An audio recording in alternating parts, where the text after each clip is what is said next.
The unanimous declaration of the 13 United States of America, when in the course of human events it becomes necessary for one people to dissolve the political bands which have connected them with another, and to assume among the powers of the earth the separate and equal station to which the laws of nature and of nature's God entitle them, a decent respect to the opinions of mankind requires that they should declare the causes which impel them to the separation.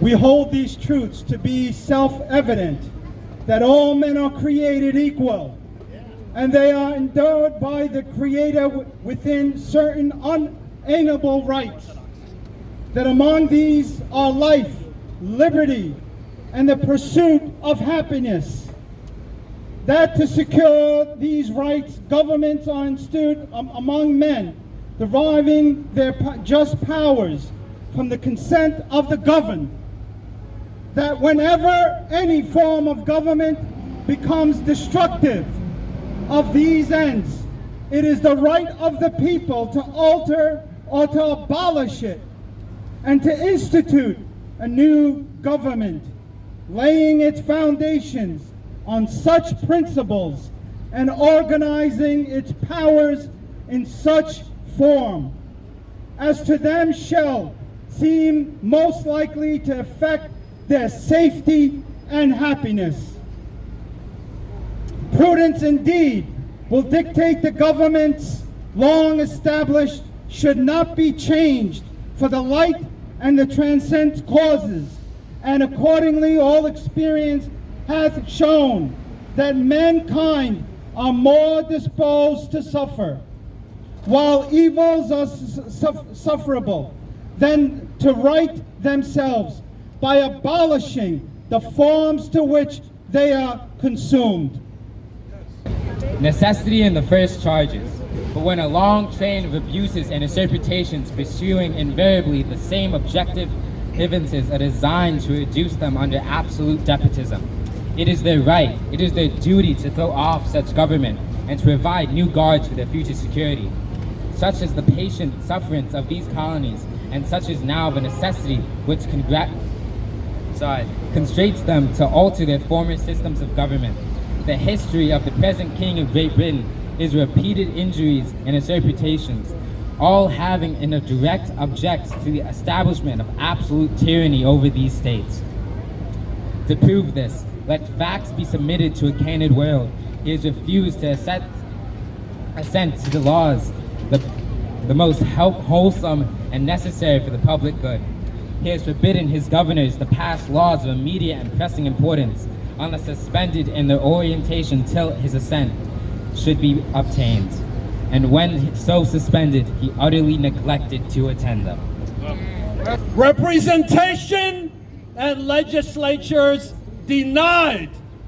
He has refused to pass other laws for the accommodation of large districts of people, unless those people would relinquish the right of representation in the legislature, a right inestimable to them and formidable to tyrants only.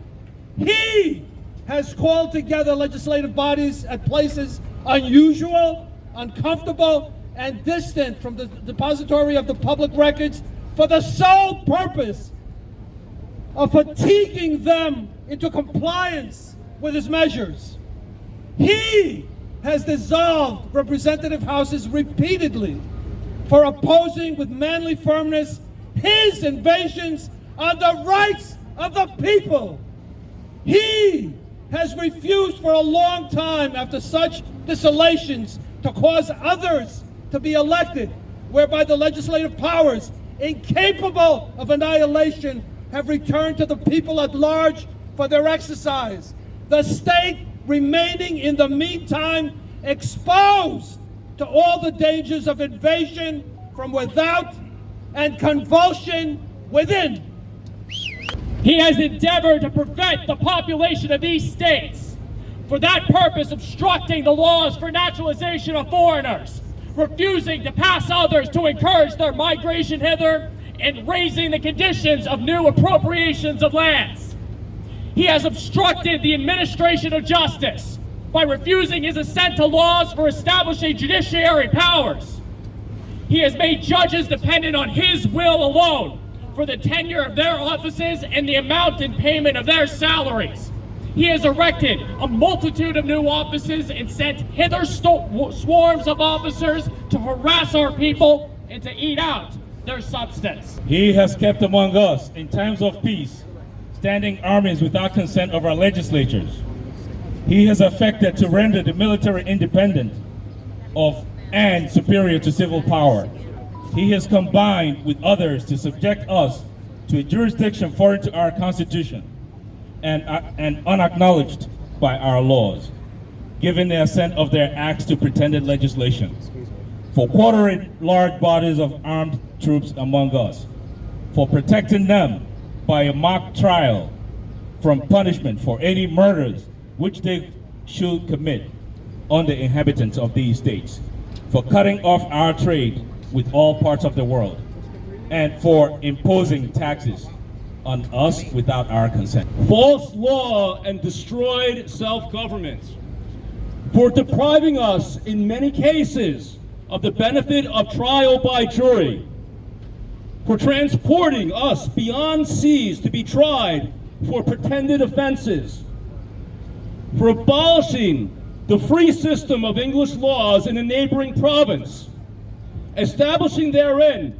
an arbitrary government, and enlarging its boundaries so as to render it at once an example and fit instrument for introducing the same absolute rule into these colonies, for taking away our charters, abolishing our most valuable laws, and altering fundamentally the forms of our governments, for suspending our own legislatures and declaring themselves invested with power to legislate for us in all cases whatsoever.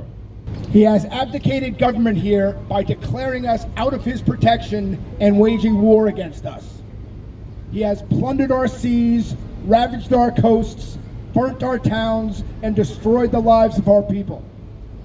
He is at this time transporting large armies of foreign mercenaries to complete the works of death, desolation, and tyranny already begun with circumstances of cruelty and perfidy scarcely paralleled in the most barbarous ages and totally unworthy the head of a civilized nation.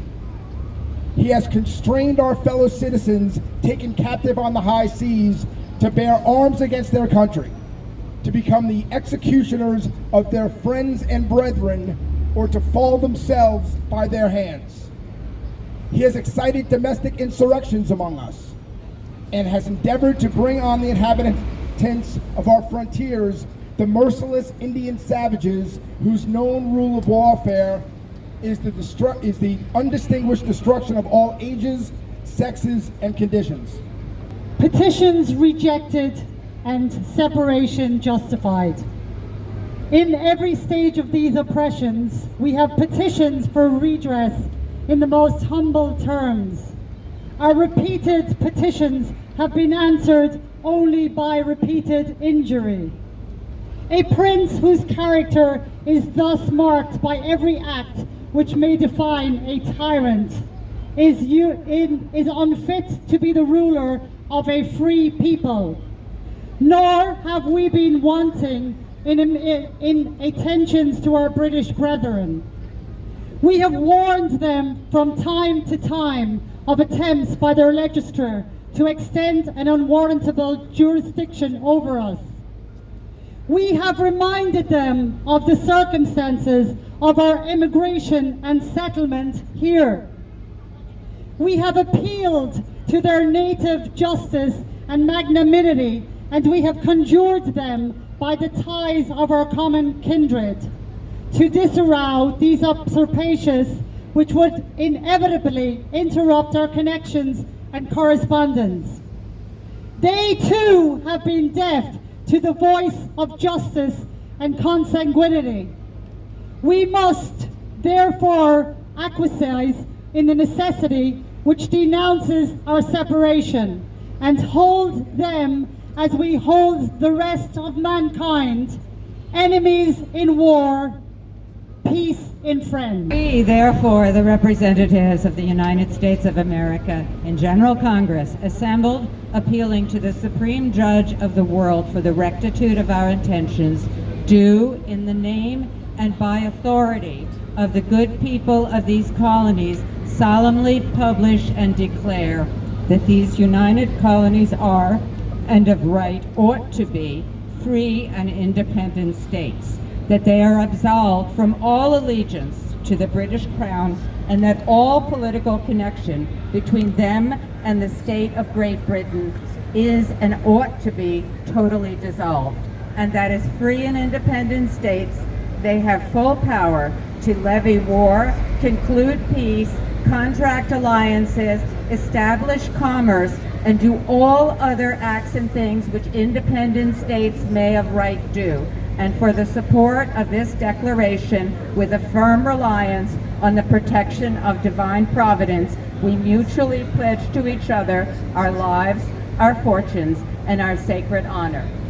Oh, can you see by the dawn's early light what so proudly we hailed at the twilight's last gleam, whose bright stripes and bright stars through the perilous fight for the ramparts we watched were so gallantly streaming, and the rockets' red glare, the bombs bursting in air, gave proof through the night that our flag was still there.